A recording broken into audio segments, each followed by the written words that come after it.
आते ही आते उस बड़ी रानी ने छोटी रानी के पैरों को पकड़ लिया और एक बात कही है, बहन इसमें बड़ा छोटा मत मानना। आज से तुम इन महलों की रानी हो और आज से हम इन महलों की दासी हैं। चलो इन महलों में, ये महल तुम्हारा, राज दरबार तुम्हारा, जो यहाँ का है वो सब कुछ तुम्हारा है। हमें सिर्फ एक घर की दासी समझ करके रखे रहना। उस निर्दयी सुरची ने रानी सुनीति की पीठ पर एक लात मारी और कहा चली जाए यहाँ से, हमें सौत के नाम से ही बहुत बड़ी घृणा है, तो भला हम तेरे साथ रह कैसे सकते। उस रानी ने बुरा नहीं माना, दौड़ करके आई, फिर पैरों को पकड़ लिया कर बोली, बहन मारने को तुम हमें और मार लो, लेकिन हमें यूं छोड़ करके न जाओ। और जैसे ही कहा, कहने लगी है वो मैया और रो करके बोली कि मेरी पीठ पे मारी लात और बहने हमें बाकी लाज नहीं आई।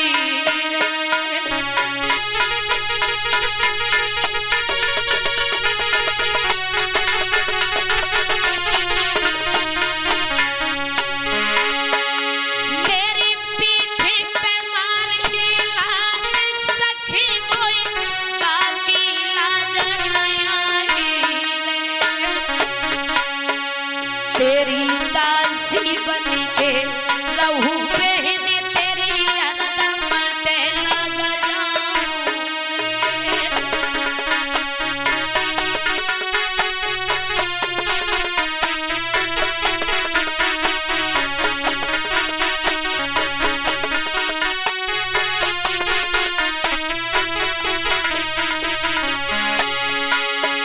अरे पत्थर परे थे कोख मेरी पे, लाल सखी नहीं आई और जाही दुख में वो बिना सैया की करी सगाई।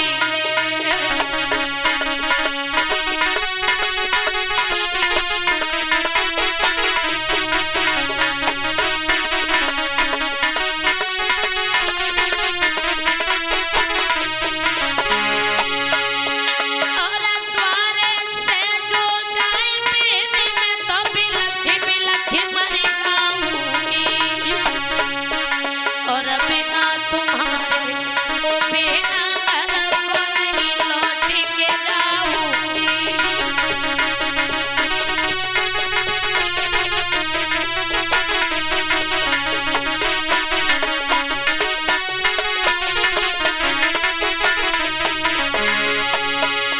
अरे ले लगी गई रोई सुनीति रानी और एक लाल के पीछे भई मेरी फानी।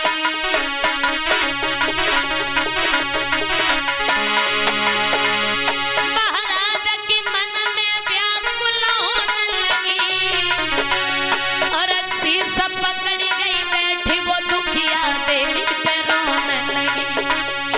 लेकिन भैया छोटी रानी पत्थर बनी गले जो नाई पिघलो है, छोटी रानी पत्थर बनी गले जो नाई पिघलो है।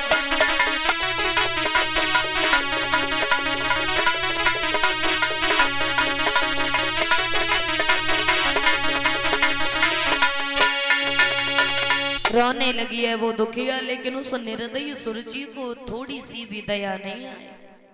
कहने लगी, सुन हमें सौत के नाम से बहुत बड़ी घृणा रहती है, तो भला हम तेरे साथ रह कैसे सकते।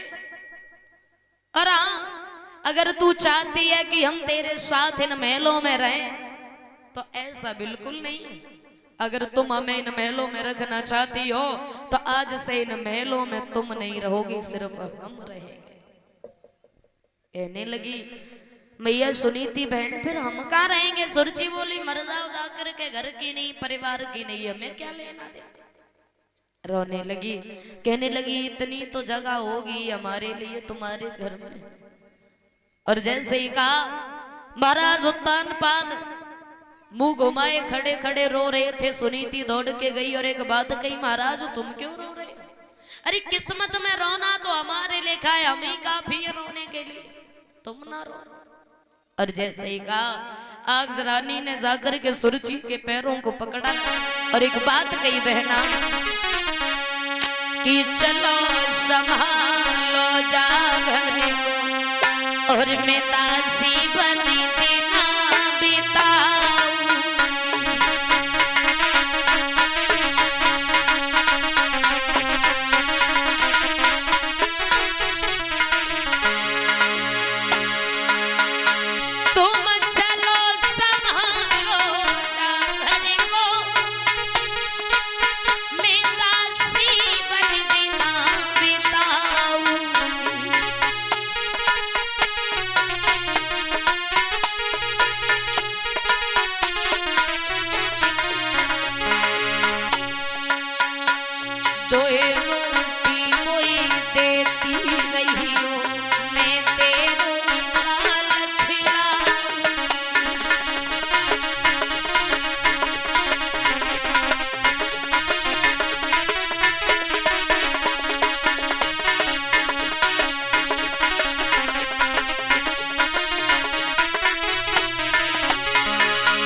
संध्या को मैं तेरे ही पैर दबाऊं।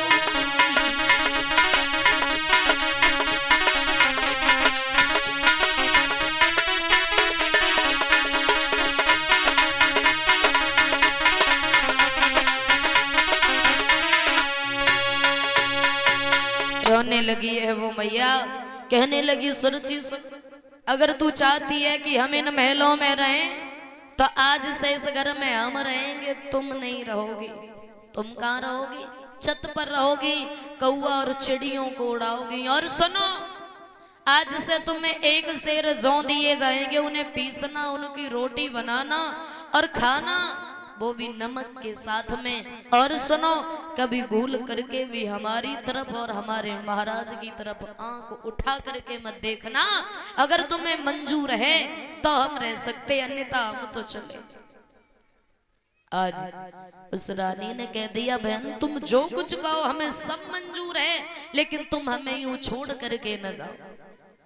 अब जरा विचार करना, उस सुरुचि ने आते ही आते रानी सुनीति को घर से बेघर कर दिया। परीक्षित महाराज, अगर आज कल की कोई माताएं बहनें होती, हमारे दिल में सिर्फ एक ही ख्याल आ रहा, अगर आज कल की कोई माता बहनें होती तो कहती पहले तो मर जाए बस सौते, और ऊपर से मर जाइयो तुम, लेकिन हम से घर छोड़ के कहीं नहीं जाना वाले। लेकिन उस रानी को देखो, आज वो रानी हजारों दुखों का सामना करने जा रही है, क्यों? सिर्फ एक संतान के लिए। और अगर यही बेटा बड़े होकर के माँ पिता को दुख दे तो उन्हें समझाने वाला कोई नहीं होता इस दुनिया में। और ये बात बिल्कुल सच है। माँ पिता एक संतान की खातिर पता नहीं क्या से क्या कर जाते, सिर्फ एक संतान की खातिर। और वही संतान बड़े होकर के चैन से माँ पिता को भोजन तक नहीं खिलाते। आज की इस दुनिया में हमने देखा है, घर में 4 पुत्र हैं और जब तक माँ पिता के हाथ पैरों में ताकत रहती है तुम्हें करके खबाते रहते हैं। जब उनके हाथ पैर काम करना बंद कर देते हैं, वो माँ पिता बहुत भारी पड़ जाते हैं उन बेटों पर। तो माँ का भी बंटवारा हो जाता है, 4 महीने बड़े वाले के घर रहेगी माँ, 4 महीने छोटे वाले के घर पे, 4 महीने बीच वाले के घर पे। अरे जरा दिमाग से सोचो, जब तुम छोटे थे तो माँ ने तुम्हारा बंटवारा क्यों नहीं किया कि बेटा तुझे 2 दिन के लिए पड़ोसी के घर छोड़ दे?